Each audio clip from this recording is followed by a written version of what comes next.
brought to you by V-Guard, a product by Sensodyne and Vimal. We are Zubal.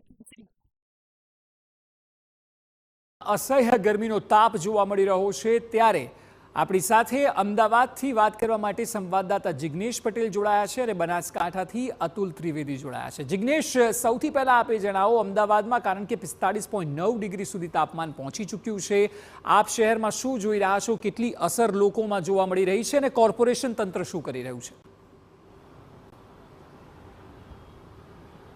Akshay, જે રીતે ઉતાવળે આંબા ન પાકે આ કહેવત છે, કેસરિયાથી મન જોગી થયું રે, દિલ ઝૂમે જુઓ મત મસ્ત થયું રે, કેસરિયાથી મન જોગી થયું રે। હર પળ મનાવો કેસરી તહેવાર, વિમલ, બોલો જુબાન કેસરી।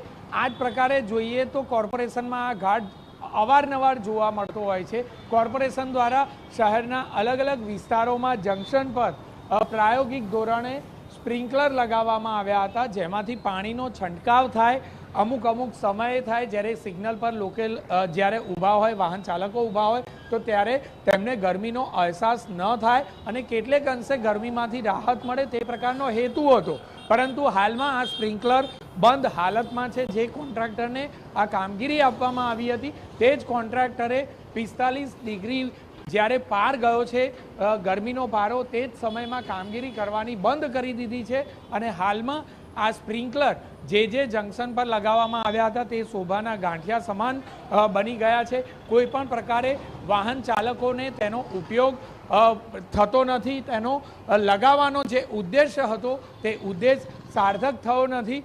સીધી વાત છે કે આ પ્રકારે જે સ્પ્રિંકલર લગાવવામાં આવ્યા છે તેમાં ખર્ચ પણ કરવામાં આવ્યો, પરંતુ ખર્ચાયેલા રૂપિયાનો ઉપયોગ જે સમયમાં હકીકતમાં કરવાનો હતો તે સમયમાં જ સ્પ્રિંકલર બંધ હાલતમાં જોવા મળી રહ્યા છે। એટલે કે કોર્પોરેશન દ્વારા કોઈ પણ જાહેરાત તો ઉતાવળે કરી દેવાતી હોય છે, પરંતુ આ જાહેરાત બાદ તેને નાગરિકો સુધી તેની સવલત કેટલા સમય સુધી અને કેવી રીતે પહોંચે છે તે જોવાની તસદી કોઈ પણ પ્રકારે અધિકારીઓ લેતા નથી, જેનું આ એક ઉત્તમ ઉદાહરણ સામે આવ્યું છે। અક્ષય જી બિલકુલ।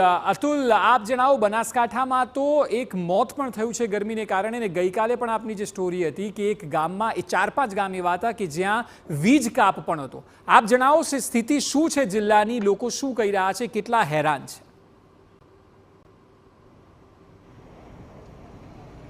જી, વાત બનાસકાંઠાની ગરમીની કરવામાં આવે તો આ ગરમીનો પ્રકોપ છે છેલ્લા 7 દિવસથી યથાવત છે। આજે પણ જે ગરમીનો પારો છે એ 42 ડિગ્રીએ પહોંચ્યો છે, ત્યારે છેલ્લા 7 દિવસથી જે બનાસકાંઠાનું જનજીવન છે એ પણ પ્રભાવિત થયું છે। ત્યારે આ 44, 45 અથવા 46 ડિગ્રી જેટલી ગરમીમાં પણ અનેક જે ગામડાના લોકો હોય તેમને પણ મુશ્કેલીઓ વેઠી છે, કારણ કે વીજ વિભાગની જે આડોડાઈ હોય તેને કારણે પણ 10 થી 12 કલાક સુધી લાઇટ કાપને કારણે ગ્રામજનો પણ પરેશાન રહ્યા છે। ત્યારે બનાસકાંઠામાં આ 5 દિવસમાં ગરમીને કારણે 2 મોત પણ થયા છે। વડગામ તાલુકાના પીલુચામાં જે 4 વર્ષનો બાળક છે એ ગરમીને કારણે મોતને ભેટ્યો હતો, જ્યારે ગઈકાલે મુસાફરી કરી રહેલા એક પેસેન્જર પણ બસમાં મોતને ભેટ્યો હતો। ત્યારે વાત કરવામાં આવે તો આજે જે પ્રકારે ગરમીનો પારો છે એ 43-42 ડિગ્રીએ પહોંચ્યો છે અને આ દ્રશ્યો છે પાલનપુર જે અમદાવાદ હાઈવે કે જે નેશનલ હાઈવે છે તે પણ અત્યારે આ ગરમીમાં સુમસામ ભાસી રહ્યો છે। સામાન્ય દિવસોમાં આ હાઈવે છે એ ટ્રાફિકથી જામ રહેતો હોય છે અને હજારો વાહનો મુસાફરી કરતા હોય છે, પરંતુ અત્યારે જે આ ગરમીને પ્રકોપને કારણે જે પ્રકારે રસ્તાઓ પણ સુમસામ બન્યા છે, ત્યારે સરહદી વિસ્તાર અને અંતરિયાળ વિસ્તાર જો ગરમીનું પ્રમાણ વધારે છે અને ગરમીને પ્રમાણ વધારે હોવાથી ક્યાંક ને ક્યાંક લોકોને મુશ્કેલીઓ પણ પડી રહી છે।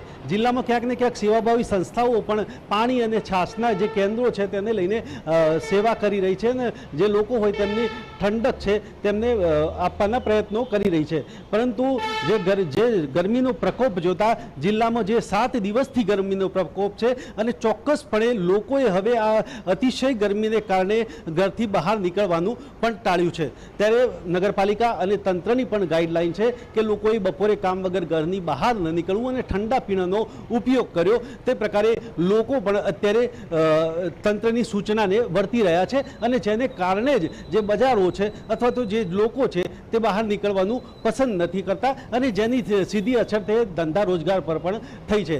ત્યારે આગામી જે છે આજે પણ 43 થી 44 ડિગ્રી પારો રહેવાની શક્યતા છે અને આ શક્યતાને ધ્યાને રાખીને લોકો પણ સચેત બન્યા છે અને આવતીકાલે કયા પ્રકારની પરિસ્થિતિ રહેશે તે પર પણ અત્યારે તંત્રની નજર છે. સેવાભાવી સંસ્થાઓ છે અને લોકો પણ અત્યારે તો સચેત છે બનાસકાંઠામાં. જી બિલકુલ અતુલ અને જિગ્નેશ, આપ બંનેનો આભાર માહિતી બદલ. તો જે સ્થિતિ છે તે ન માત્ર અમદાવાદ અને બનાસકાંઠા આ બે જગ્યાએથી તો મેં રિપોર્ટરે જે વાત કરીએ, પરંતુ રાજ્યભરમાં હીટવેવની પરિસ્થિતિ સર્જાઈ છે.